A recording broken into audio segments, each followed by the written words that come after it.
kamerada stipidan ko'rinishi.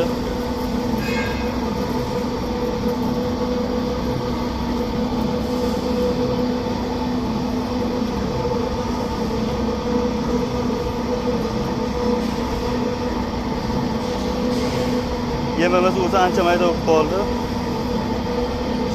Maydalardan bunday ko'tarilib nima qilyapti o'zi. Biz 5 dan pirs soldik bekka. 8 tagacha pirs oladi bu. Suvni bitta ochingchi. Mayda ochingchi chiqam ekan. Ha, uzilib ketibdi abi yana. Ochib yuboring bitta.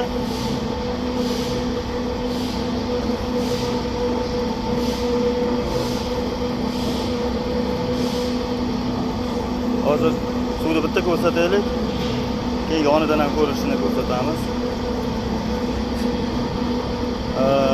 5 ta pirs, bir 10 tacha silos soldik. 10 qopda, 20 kilolik qopda 10 tacha soldik. Mana suvlar tushdi.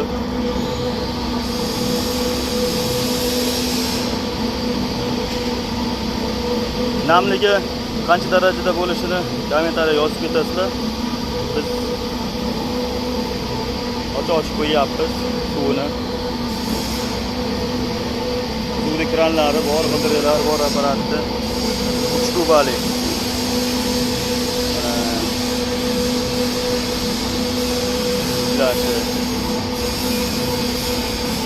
Suvni o'chiravering. Aytda. Kranni bo'lanishda kranni o'chiravering.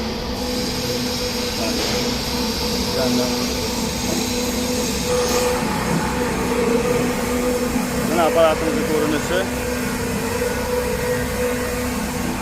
Bitta hashir solayotgan joyi. Kran suvdagi mana solayotgan joyi mana ishdan to'g'rilaveradi. Aylanib chiqarilyapti. Namligi ham qo'l bo'lib ketdi ancha. Bunda qancha darajada qilish kerak? Bilmadik. Kommentar yozib qo'ysalaring. Mana.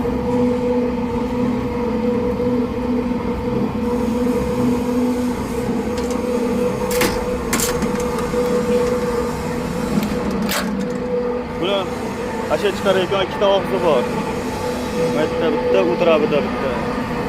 Gazantallik 3 kubalik. Motor dastalari mana mahkam bo'rab qilingan. Xavfsiz ichkarida ishlaydi. Motor dashtasi ham mana, qaza dashtalar ham bor.